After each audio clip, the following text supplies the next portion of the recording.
At precisely 7:15 a.m., Karen decided my fence was too much of an obstacle and went full lumberjack on it with a chainsaw just because her walk to the mailbox now took an extra half-minute.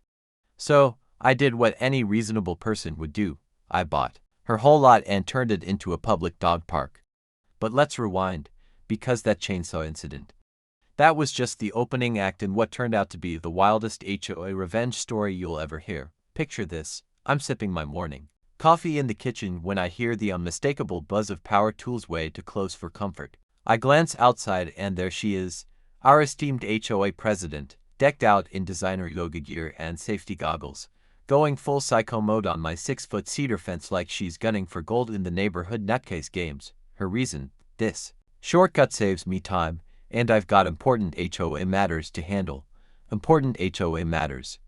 With a chainsaw, at the crack of dawn, wood shavings flying like confetti, the mix of sawdust and her high-end perfume turning the air into something out of a bizarre suburban action scene. And there she stood, proud as ever, like she'd just cleaned up the park instead of literally vandalizing private property. So, I did the only thing that made sense. I smiled, took out my phone, and started filming what would eventually cost Karen more than she could have imagined. What would you have done? Called the cops right away, or just let her keep digging that hole? Drop a comment telling me where you're watching from, and don't forget to follow HOA Stories because trust me, these neighborhood sagas are everywhere. Let's rewind to how I found myself living next to someone who thinks trespassing and destruction are efficient time management hacks. About 6 months earlier, I was just Jake Morrison, a newly divorced electrician looking for a reset after a brutal split. The settlement left me enough cash to purchase a small ranch-style home in Willowbrook Estates, a typical suburban community that sells itself as peaceful and family-centered with a friendly HOA. What they don't mention in the brochures is that sometimes the community spirit includes chainsaws. I picked this neighborhood for a very specific reason: stability for my twin daughters, Emma and Sophie. They're 8 and spend every other weekend with me. After months of rotating between apartments and awkward drop-offs in gas station parking lots, I wanted a real home complete with a backyard, room for a veggie patch, and space for tree forts and weekend projects. Dad things. The place was ideal: 3 bedrooms, a manageable yard, and located on one of those rare quiet streets where kids can bike freely without dodging speeding cars. Willowbrook Estates looked like it had been pulled from a suburban fantasy. 47 houses, mostly built in the 90s, filled with middle-class families and retirees. The kind of place where neighbors actually wave instead of pretending you don't exist. HOA fees were $85 a month, supposedly covering things like snow plowing and lawn care. And my neighbors, they seemed refreshingly normal. The elderly Hendersons next door brought me cookies that actually tasted homemade. Across the street, the Rodriguez family welcomed my girls into their sidewalk chalk kingdom like instant best friends. Everyone seemed great, which in hindsight should have been my first red flag. I spent those first 6 months throwing myself into renovations, partly because the house needed it, and partly because I needed something to fill the silence when my kids weren't around. I built a new fence, started a raised garden, and set up a small workshop in the backyard for my side gigs. That fence, my proudest upgrade: 6-foot cedar panels, sturdy galvanized fittings, and installed a full 2 feet within my property line because my divorce attorney made one thing clear: boundary fights are legal, migraines best avoided. I even had the land professionally surveyed beforehand. Burned once by paperwork, I wasn't taking any chances. The issue: that fence happened to block the shortcut Karen DeLuise used to reach the neighborhood mailboxes. Before I moved in, she'd cut straight across the then empty lot that became mine. Now, she had to walk an additional 30 seconds around the block like everyone else. For most people, that'd be a non-issue. For Karen, it was grounds for war. Karen had been HOA president for 6 consecutive years, largely unchallenged because no one else wanted the gig. She lived in the biggest house on the corner, drove a white Escalade with a vanity plate that said Ho Queen, and had a husband who was perpetually out of town. Local kids avoided her. Grown adults crossed the street to steer clear of small talk. She was infamous for measuring lawn height with an actual ruler and issuing violations in red ink like some HOA-grade executioner. Her opening move: passive-aggressive diplomacy. 3 days after I put the fence up, she showed up at my door wearing a forced smile and holding a tray of store-bought cookies, plastic wrap still on. "I was wondering if you'd be open to adding a gate for community access," she said, like she was asking for a donation. I told her politely that this was my property, my private space, and my daughter's safe zone. Her face, it morphed in slow motion, like a computer crashing mid-update. 2 days later, I found a violation notice taped to my door. Supposedly, my fence breached the aesthetic rules under Section 12.3b of the HOA guidelines. A $200 fine, with $50 tacked on for every day of non-compliance. That night, I read every page of the HOA handbook. Spoiler, Section 12.3b does not exist. Now, thanks to my divorce, I developed a low tolerance for fabricated rules. I'd learned to demand receipts in writing. Most people would have just paid the fine. But I wasn't most people anymore. Next up, Karen did what petty tyrants do best. She tried to change the rules. She scheduled a so-called emergency HOA meeting for Thursday evening. Sounds serious, right? Except the board was just 3 people. Karen, her buddy Bryce, who'd vote yes on banning clouds if Karen asked, and a third rotating seat that had been empty for months. The meeting was held in her living room because apparently, neighborhood governance is best conducted over decorative candles and matching throw pillows. I only heard about the meeting because Mrs. Henderson casually mentioned it at the mailbox. "Think, they voted on your fence," she whispered, glancing around like Karen might be lurking in the hedges. According to the typed-up official minutes, my fence was a pedestrian hazard that tanked property values. The vote, unanimous. Bryce's signature looked like he'd practiced it ahead of time. What Karen didn't realize, I'd turned into a legal research fiend. Once someone tries to dismantle your life with paperwork, you learn to read the fine print like it's your job. That Saturday, I spent hours at the county clerk's office, surrounded by the aroma of old paper and bureaucracy. The verdict: my fence was fully legal, properly permitted, and 100% on my land. Even better, Karen's meeting violated the original 1994 covenants, which required 7 days' notice before any board vote. That night, I became the masked crusader of HOA justice. I printed out 47 flyers titled, "Your Neighbor Who Actually Reads the Fine Print," complete with scanned legal documents and rule breakdowns. At midnight, I delivered one to every single mailbox except Karen's, because sometimes, the best way to shut down a bully is by showing everyone else how fake their power really is. My divorce taught me sunlight is the best disinfectant, and Karen's entire strategy depended on people staying in the dark. Her retaliation came swiftly. Monday, I found a citation on my work van for being a commercial vehicle even though it had been parked in the same place for months. Tuesday brought a surprise visit from a county inspector about supposedly unpermitted electrical work. After checking, he apologized and left no violations found. Wednesday, Karen began walking her designer poodle past my fence twice a day, letting it do its business like she was claiming turf. But something else was happening too. Neighbors began speaking up. Mrs. Henderson, while helping in the garden, leaned in and whispered, "We got a notice, too, for our Nomi. Had that little guy for 15 years. That evening, the Rodriguez family knocked on my door. Karen had fined them for ethnic decorations, which turned out to be beautiful terracotta pots filled with succulents. Suddenly, I realized it wasn't just me. Karen had been running a full-on campaign of intimidation. Now people were comparing notes and the pattern was undeniable. Then came the tipping point.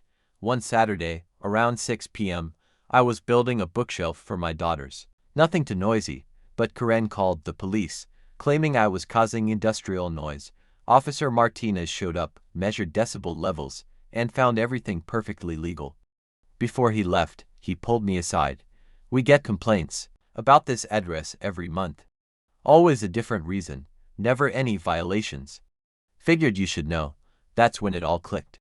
That weekend, I installed security cameras facing only my property, fully legal. I also started attending those pathetic monthly HOA meetings where Karen monologued and Bryce nodded like a bobblehead. I documented everything: dates, times, names, witnesses. And the more I wrote, the clearer it became. This was harassment. Period. Karen noticed the cameras within hours. That evening, she personally dropped off a handwritten demand: remove the surveillance or face legal action. I responded with a certified letter explaining my legal right to monitor my own property. Watching her sign for that letter was like watching someone realize they've been playing checkers while I'd moved on to chess. But here's the real twist. 3 neighbors approached me, each holding their own stack of bogus violation letters. Mrs. Henderson for the gnome, the Rodriguezes for their planters. Even quiet Mr. Patterson had one for flying his American flag incorrectly. This wasn't about me. It never was. Karen had been bullying the entire neighborhood. And now, people were done being silent. Sometimes, the best thing a bully can do is push too many people. That's when the whispering stops and the unity begins.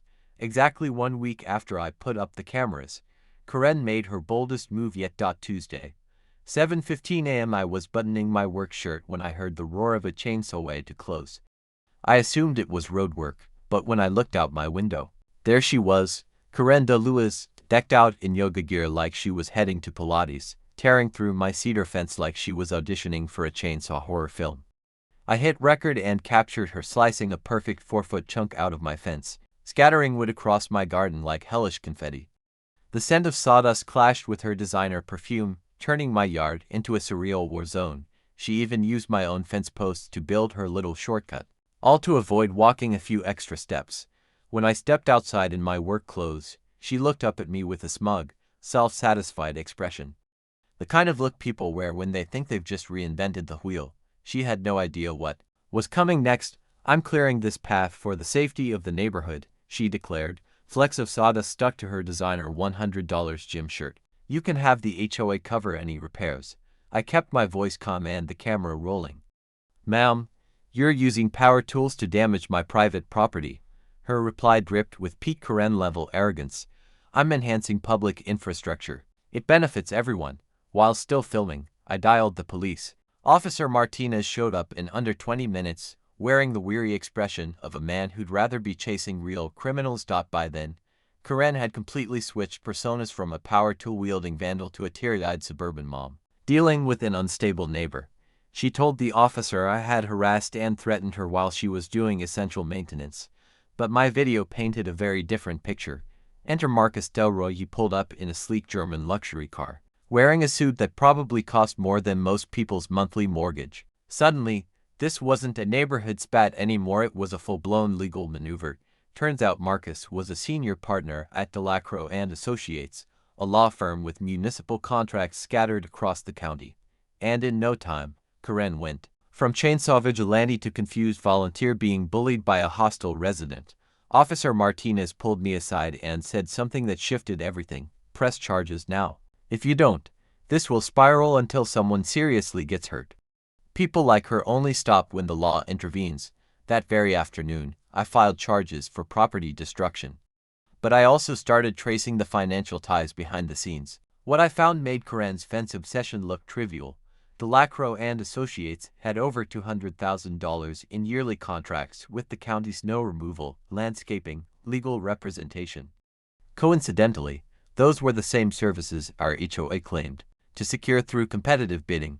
It wasn't just a power trip. Karen might have been running a money laundering pipeline redirecting neighborhood funds straight into her own household. Public records laid out a clear trail. Under Karen's leadership, HOA fees had tripled in 6 years. Services, basically, unchanged. But Marcus's firm, they were landing contracts for everything from basic consultations to cutting grass without even pretending to seek alternate bids. Every extra dollar we'd been charged had likely padded Karen's household income. No wonder she fought tooth and nail to stay in charge. It didn't take long for neighbors to start piecing things together. Mrs. Henderson's "know me" citation came days after she questioned budget allocations at a meeting.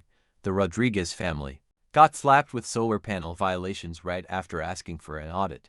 Sarah's kid's swing set declared non-compliant hours after she suggested outside bids. Karen wasn't just enforcing rules, she was punishing dissenters using made-up infractions as leverage. Her counterpunch was textbook desperation. She claimed my home security cameras breached privacy laws which, of course, weren't anywhere in our governing documents. She then called an emergency HOA meeting to discuss my threatening behavior. She expected her usual 3 sycophants to show. Instead, a dozen angry residents arrived, demanding answers. When I played the chainsaw footage, the silence was deafening, broken only by the collective sound of jaws hitting the floor. Then Eleanor Matsushima stood up, and everything changed. This soft-spoken woman, who'd lived here since the subdivision was built, held up a thick binder. "I've reviewed our HOA's governing documents," she said, her voice cutting through the tension like a judge in session. "And none of these so-called violations are legally valid." Eleanor, it turned out, was a retired paralegal who had quietly collected months of evidence, waiting for the right time to act. She'd documented how Corinne's new rules clashed with both state law and our original HOA covenants. Eleanor offered to help me file formal complaints with state oversight boards I didn't even know existed. The moment she revealed that, Corinne's expression changed entirely, like someone who suddenly realized she'd been bluffing with a hand everyone else could already see. She stormed out, slammed the door so hard it cracked the frame, and peeled out of the parking lot like she was fleeing a crime scene. Mrs. Henderson clutched my arm, surprisingly strong. "She once tried to fine us for our grandson singing too loudly at his birthday party," she whispered. Happy birthday was a noise violation. That's when the enormity of it all truly hit me. We weren't just dealing with an entitled neighbor, we were dismantling an entrenched regime of harassment and abuse that had quietly poisoned our community for years. Corinne's attorney husband dove into the conflict like a shark in familiar waters. Marcus showed up at my front door one evening, briefcase in hand, carrying a cease and desist letter printed on such expensive paper you could have framed it. The message was crystal clear: take down my security cameras, stop harassing his wife, pay $3,000 for the supposed emotional distress I'd caused her. But the real message: back off or get buried in legal fees. I'd seen this kind of threat before. My divorce taught me how to spot manipulation wrapped in fancy legal terms. So I contacted Patricia Hang, the HOA attorney Eleanor had recommended. She read Marcus's letter, then laughed so hard she nearly cried.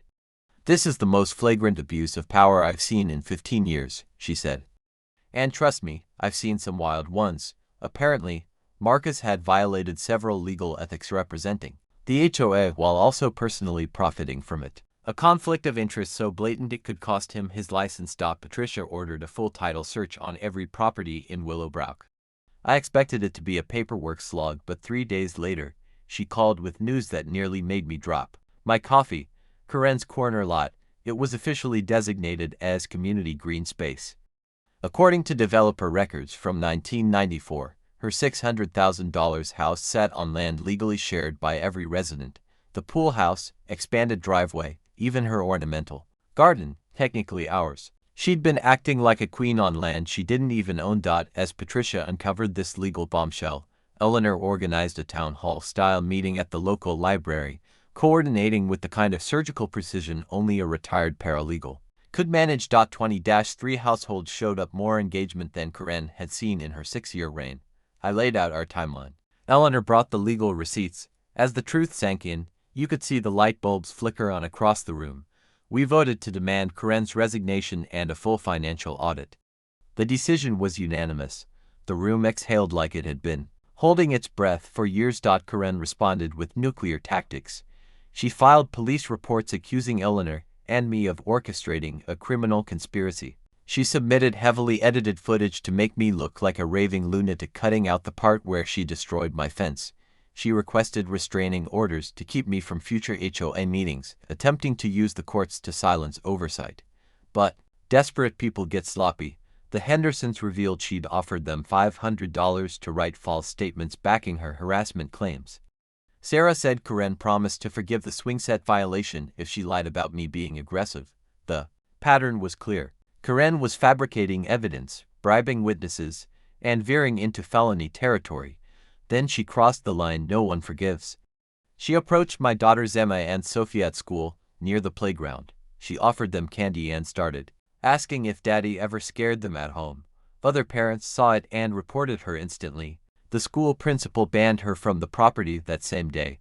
When my ex-wife called to ask why some unhinged woman was interrogating our kids, I knew Corinne had gone full scorched earth, using children in a last-ditch smear campaign. And that's when the neighborhood truly snapped awake. Residents began tracking every bizarre move Corinne made. The evidence folder thickened daily. Her escalating antics only strengthened our legal case while peeling away her remaining defenders. Local journalists caught wind of the financial mess. HOA gossip turned into front-page corruption investigations. Karen's image crumbled from strict rule follower to suburban mob boss. Patricia filed emergency hearings. Eleanor found $23,000 in payments to Marcus's firm labeled miscellaneous improvements. These included landscaping gigs for Marcus's friends and snow removal bills for summer months.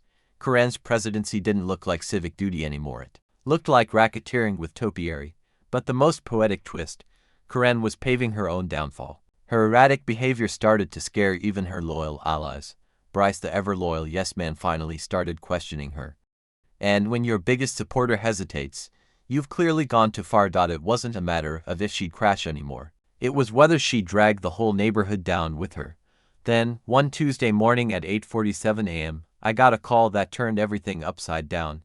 I was sipping coffee, watching Karen pace her driveway like an inmate in designer loungewear. Eleanor's voice buzzed with excitement. "Jake, sit down. You need to hear this." "I'm already sitting," I said, but set the mug down anyway. "I found something in the courthouse archives," she said, rustling through papers. "It changes everything." While digging through ancient property records, Eleanor unearthed the original 1994 developer files buried in a drawer that hadn't seen daylight since the grunge era. Inside was a clause that made my stomach do somersaults. Karen's entire corner lot had been earmarked as permanent communal land. The revelation hit like a cartoon anvil. Karen's $650,000 house was built on stolen ground legally belonging to every resident of Willowbrook Estates. The house, the pool, the driveway, the roses, none of it had ever truly belonged to her. It was sold illegally by a previous owner, who'd ignored the fine print that could have avoided this mess entirely. The irony was so thick you could carve it with her own chainsaw. Patricia's legal assessment was cold and clear. We could force Karen to purchase the land at full market value, demand a buyback of the house, or take her through years of lawsuits that would likely cost her everything. But as I sat there, the sun streaming through the windows Karen once tried to regulate, a strange heaviness settled over me. We finally had the power to ruin Karen as thoroughly as she tried to ruin us. And yet, revenge didn't feel like victory at all. Eleanor seemed to pick up on my emotional state as if it traveled through the phone wires. "We're not here to ruin lives, Jake," she said, her voice steady and seasoned with wisdom, the kind of tone that made her such an effective paralegal. "What we're doing is restoring balance and healing the community. There's a crucial distinction between justice and cruelty. That distinction reflects the kind of people we aim to be." That night's emergency meeting brought 34 neighbors to the library's conference room, more attendees than every HOA meeting over the last 3 years combined. The air buzzed with tension, thick with the scent of burnt coffee and anticipation. Eleanor delivered her findings with the calm, calculated precision of someone who'd spent years immersed in legal paperwork. Watching the expressions on our neighbors' faces was like witnessing a slow-motion wave of realization move across the room. The mental shift was swift and striking. Karen's status flipped from neighborhood autocrat to just another resident in under 20 minutes. This was no longer about harassment. We were now dealing with a real estate issue that would reveal the true nature of our community. Karen, notably absent despite receiving a hand-delivered invite, was seen with a moving truck in her driveway earlier that morning. Sometimes silence speaks the loudest. The real question wasn't if we could win. It was what kind of win we wanted and whether we'd reach for justice or succumb to revenge, with both options laid out plainly in dusty legal documents that reeked of old paper and new chances. The community strategy meeting had the feel of a town hall spliced with a tactical war room. But instead of roads or troop movements, we were democratically planning the management of a surprise real estate empire. Eleanor had secured the library's biggest meeting room. It smelled a blend of ancient pages and industrial carpet cleaner. 28 residents showed up with notepads, coffee mugs, and a determined look, more common among people organizing high-stakes interventions or elaborate bank jobs. I stood at the front, addressing neighbors who, over the months of suburban conflict, had gone from skeptical onlookers to trusted comrades. Mrs. Henderson sat in the front row, her legal pad filled with the tiny, exacting handwriting of a court reporter at a landmark trial. The Rodriguez family took over an entire row, kids doing homework while their parents scribbled down notes on community planning. Even Mr. Patterson showed up in his finest tie, treating the session like the most significant meeting of his retirement. "We've got 3 paths ahead," I began, feeling like a game show host about to reveal hidden prizes behind velvet curtains. First option is the full-force legal route. Take immediate action to reclaim the disputed land. Karen loses it all, potentially goes bankrupt, and we gain a prime corner lot to use for a park or community space.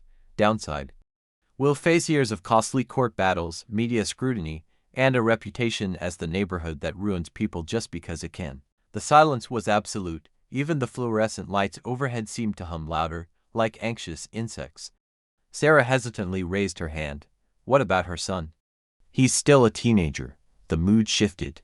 We were all reminded that even total victory has collateral damage. Innocent people who never asked to be caught in their parents' toxic crusade. Option 2, I continued, gauging the weight of my words, is the buyout. Karen buys the land at fair market value, $180,000. That money goes straight into community upgrades. They keep their home but lose their grip on the HOA. Clean break. No lives wrecked.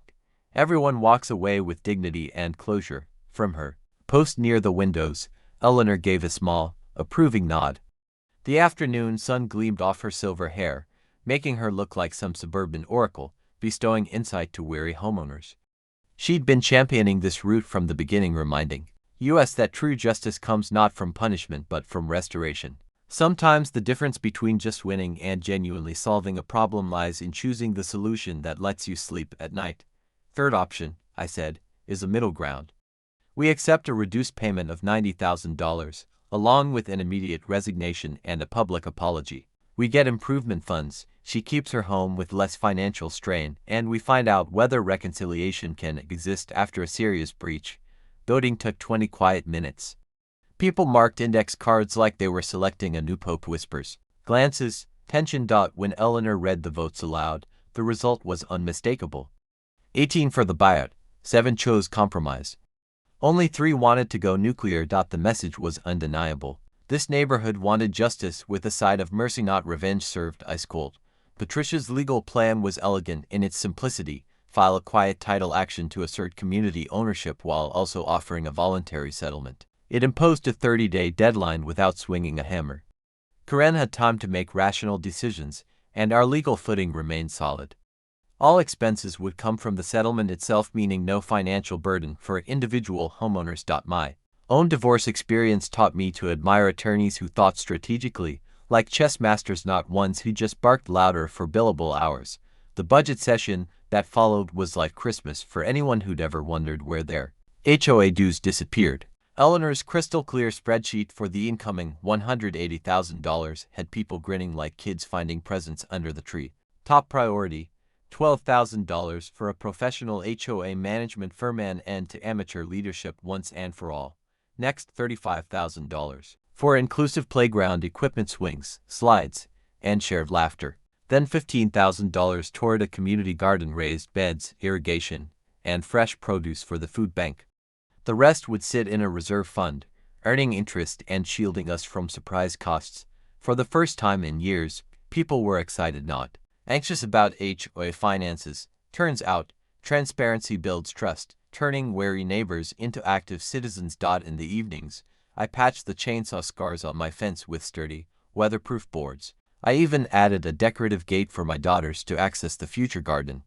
Fixing what had been broken felt symbolic proof that we could rebuild something stronger where damage once stood. The management company Eleanor found had 15 years of experience guiding fractured neighborhoods toward healing. Their services included transparent accounting, impartial meeting facilitation, and airtight compliance with state laws. Compared to prolonged conflict, it was a bargain and proof that sometimes hiring experts is the smartest choice you can make. Karen responded with the fury of a cornered animal.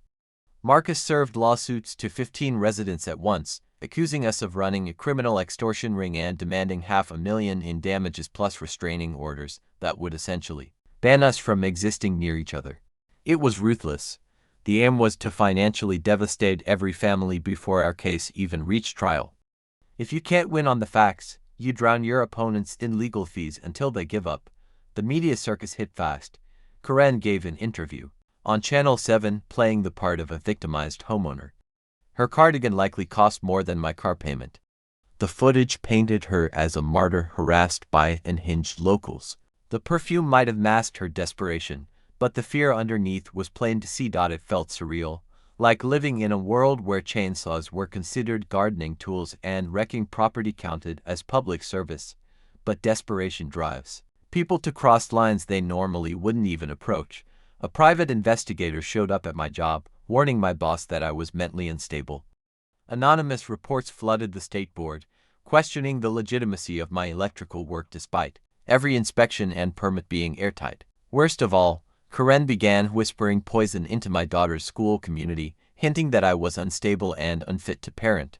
Marcus' legal letters bombarded neighbors, threatening them with lawsuits unless they withdrew from the group. Eleanor, our rock, was suddenly under investigation for elder abuse. The Rodriguez family, American citizens for decades, were reported to immigration.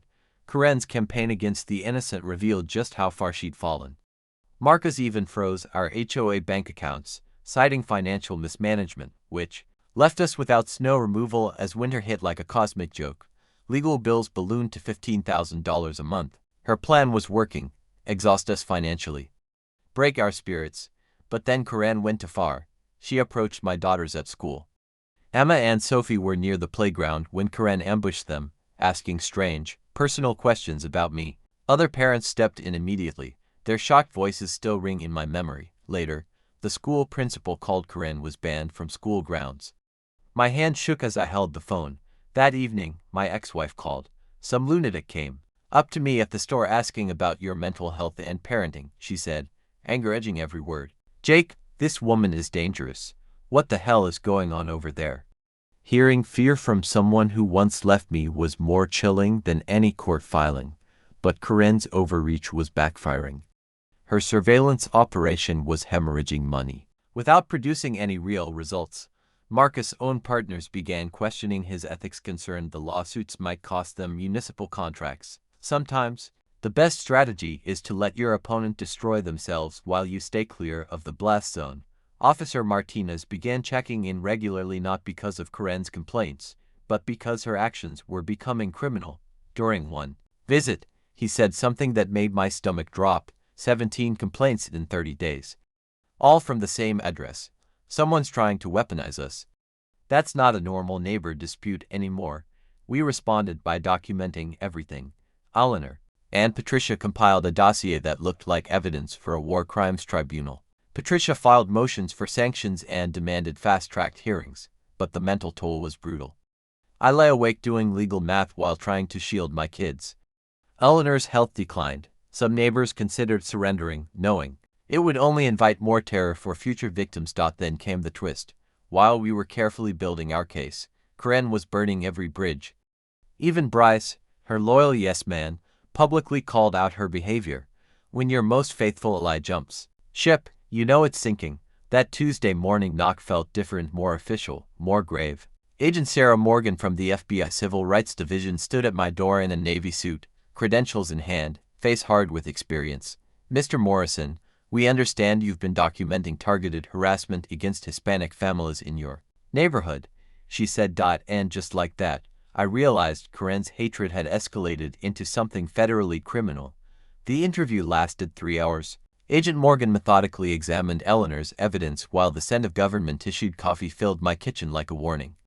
Karen's actions, calling immigration on citizens, questioning ethnic decor, trying to exclude legal families from their own country, were now civil rights violations with serious prison time attached. Not just fines, not just lawsuits, years behind bars. Eleanor's paralegal expertise left behind a paper trail so meticulously detailed that it caught federal investigators off guard. Her compilation of witness statements, audio recordings, and a painstakingly assembled timeline painted a vivid picture of systemic discrimination. Marcus's once elite law firm was crumbling like a sandcastle in a storm. Emergency partner meetings were convened regularly to address scandals jeopardizing municipal contracts worth hundreds of thousands annually.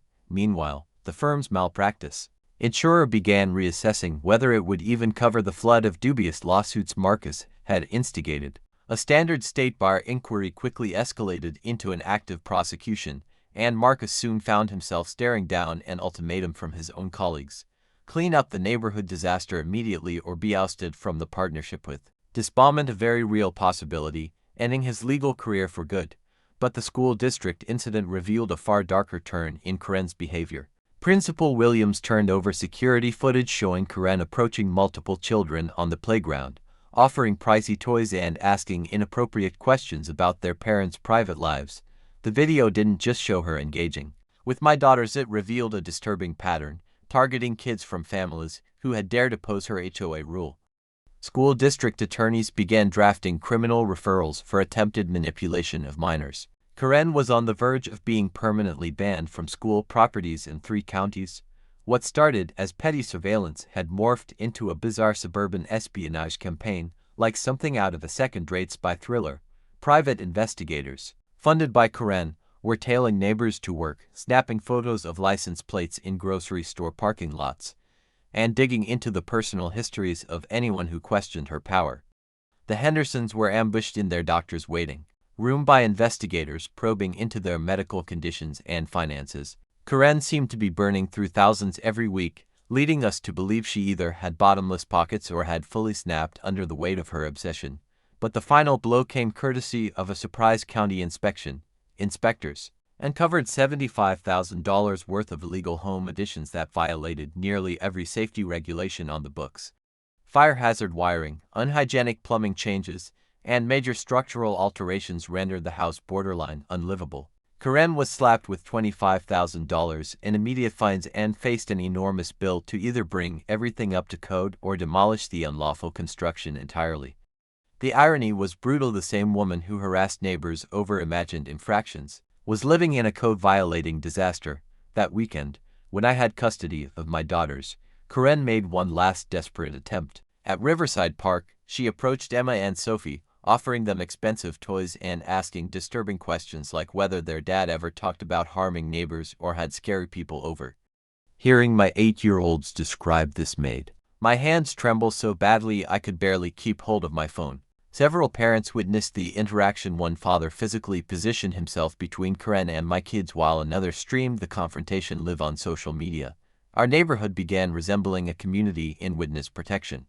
As Karen's behavior grew more volatile, residents organized child escorts to and from activities, installed motion-activated lights in shared spaces, and coordinated with police for increased patrols. The playground, once a carefree place for biking and games, now had scheduled adult supervision and enforced security protocols. Karen had managed to instill fear throughout the neighborhood, but her era of intimidation was nearing a spectacular collapse. Federal charges landed with the speed and precision of a well-oiled machine. At 6 a.m., Karen was arrested on multiple counts of civil rights violations, along with charges for stalking, witness intimidation, and conspiracy to infringe on constitutional rights. The FBI had quietly been building a case against her for months, and her documented actions were a perfect test case for prosecuting what they termed residential terrorism.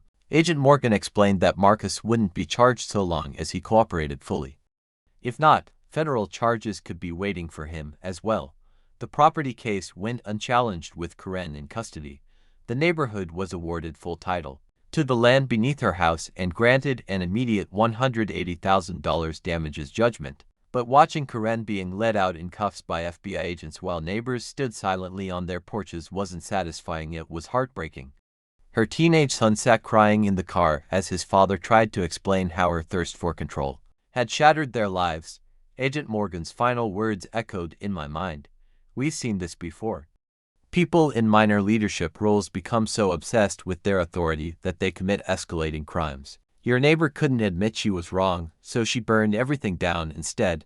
That October morning, the federal courthouse felt like a scene from a courtroom drama.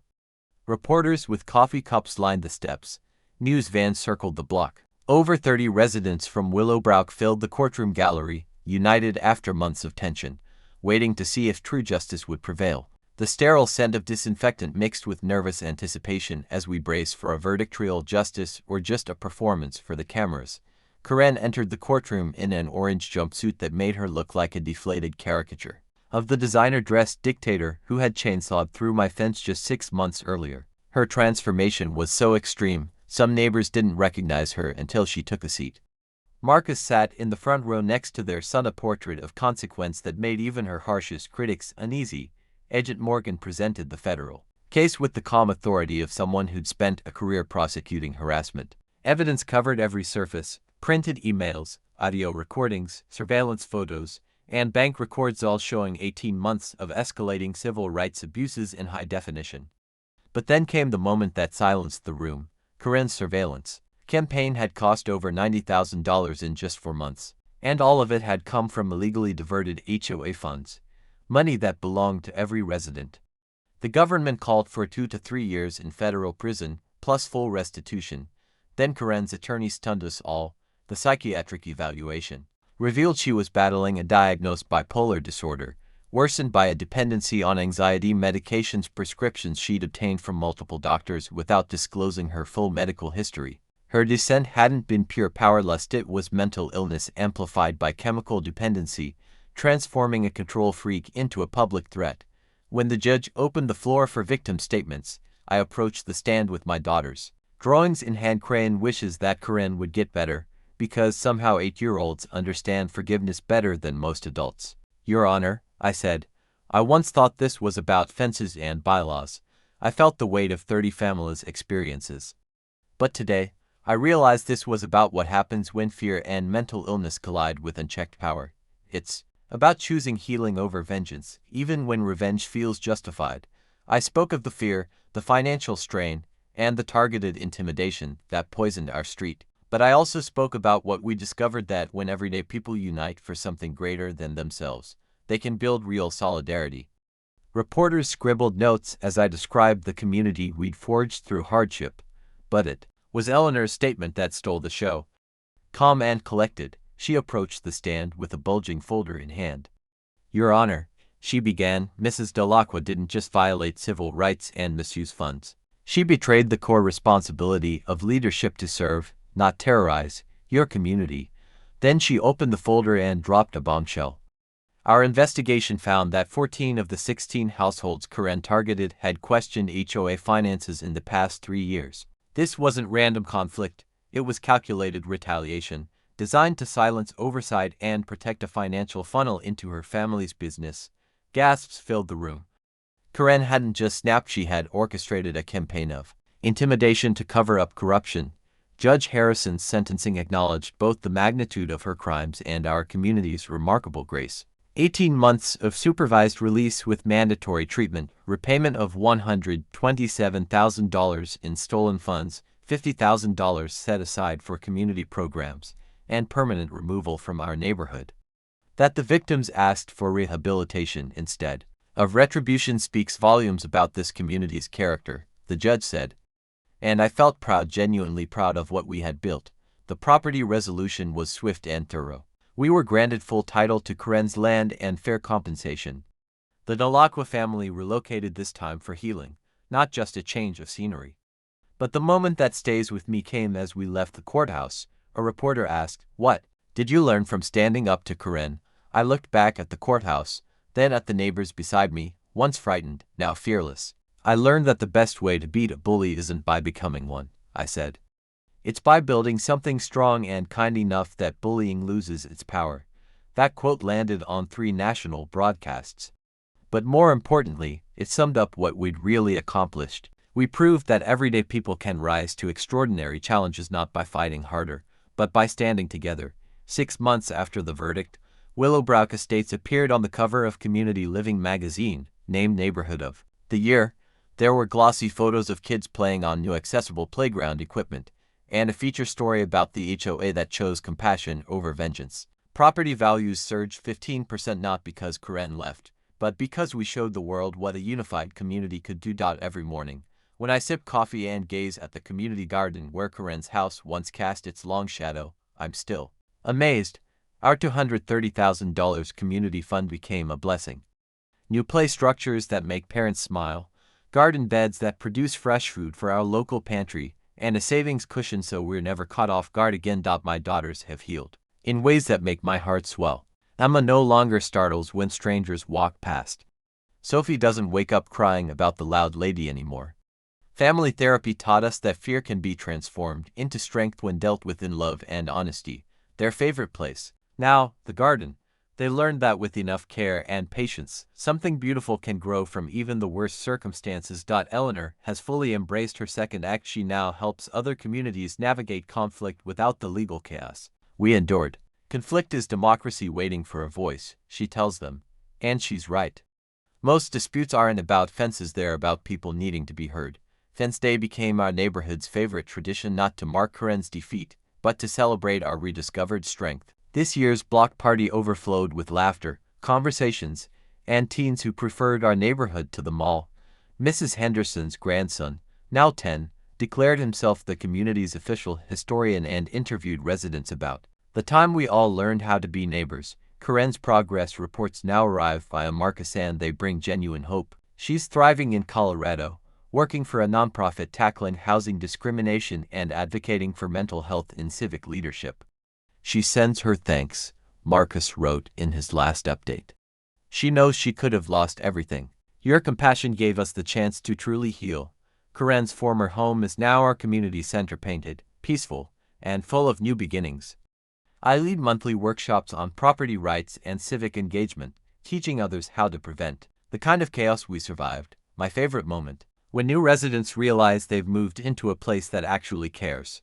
Sarah and I, once just allies in crisis, have built something lasting. The girls whisper about weddings now. My hobby, woodworking, has become a neighborhood service, crafting fences that welcome rather than exclude. Each post and plank a quiet promise to protect, not to isolate. When our newest neighbors moved into the repurposed center, they got the full Willowbrook welcome, cookies from Mrs. Henderson, mailbox, help from the Rodriguezes, and a neighborhood history with enough laughter to make even the worst parts educational. Their kids joined the sidewalk chalk crew by lunchtime last weekend at yet another impromptu BBQ.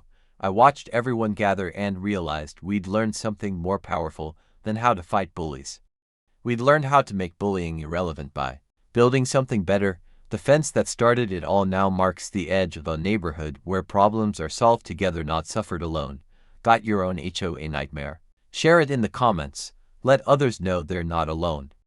And yes, there are legal ways to push back, no chainsaws required. Tap subscribe for more stories about everyday people who stood their ground, because sometimes the best way to deal with a Karen is with kindness, persistence, and excellent documentation.